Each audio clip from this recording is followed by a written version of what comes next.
Why you should win when you're sued for debt. Brought to you by countersue at yourlegallegup.com. Your advantage if you're being sued by debt collectors.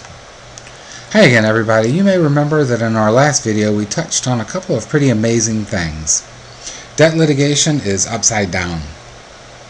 We discussed the fact that debt collectors win about 85% of their cases because people don't fight back, and that if people would fight back, they would win about 85% of the cases. That's weird. It reminded us of lion tamers who stuck their heads into lions' mouths in the old days. How do debt collectors train their victims not to fight back? Today we're going to go briefly through the reasons the debt collectors couldn't win very many cases if people would fight back. And then we're going to start dissecting the collection process to show you how the debt collectors use it to train you, and also to show you all the chances it gives you to improve your situation. Bear with me if you've seen this before, because even if you already know what I'm about to tell you, it's something you need to keep in mind. We're going to go through this part very quickly. Remember that I told you there was over $10 trillion of nominal debt. That means that's how much people theoretically owe out there, that American consumers owe. Over 10% of that debt is stressed, meaning that people are making payments late or not at all. And maybe half of that is in default, although you can't get true statistics on this because they aren't kept by any single trustworthy entity. For our purposes, just be aware that every year, hundreds of millions of dollars, billions of dollars of debt, nominal debt, comes down the conveyor belt into the sweatshops of the debt collectors. That's a lot of debt and accounts. Remember that debt collectors are people or companies who routinely collect debt originally owed to someone else. For us, that means that we're usually talking about junk debt buyers, companies that buy debt already in default for the purposes of forcing distressed consumers to pay. Vulture capitalists in the truest sense of the word. They know that you can't really afford it. I'm not saying that junk debt buyers, like vultures or skunks, don't have their place in the animal kingdom.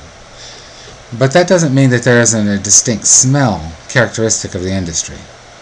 And no one really wants to see them circling overhead either.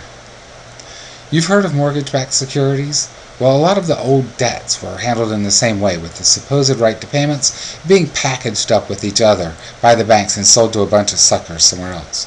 Most of these debts may simply not be legally collectible at all. But lots of other debts aren't packaged in this way, but instead are sold in quantity to junk debt buyers for pennies on the dollar. That's mostly what we're talking about here, and it's still good news for you if they're after you. Junk debt buyers often buy many millions of dollars of nominal debt at a time. When they buy them, they don't buy the paperwork that they would need to prove them. If they did that, the cost of the documentation would dwarf the cost of buying the debt itself. So buying the debt this way makes good economic sense for them. Can they get the documentation if they need to prove their case against you? Very doubtful. Many debt-selling businesses lose the records along the way, or else they outright destroy them. Remember that they're selling for pennies on the dollar. They don't want to have to spend more time and money trying to help someone else collect the debt. The debt collectors pretend that they have the records. If you defend yourself and start asking for them, you're likely to get the response that there's an ongoing investigation, and that they'll get them to you when and if they find anything. I seriously doubt they're doing any searching at all or will ever find anything. In many cases, they either can't get the evidence under any circumstances, or it's too expensive for them to bother collecting. They know that.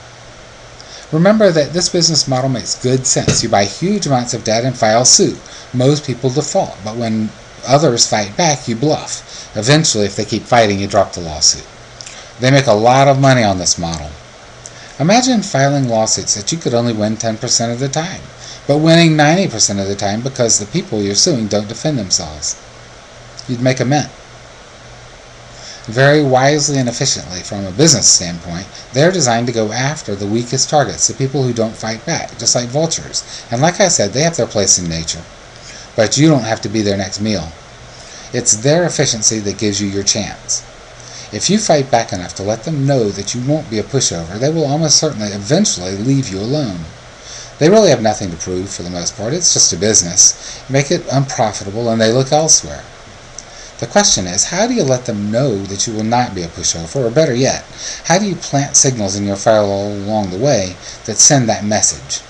We'll get to those questions as we look at the way the debt industry is designed in our next video.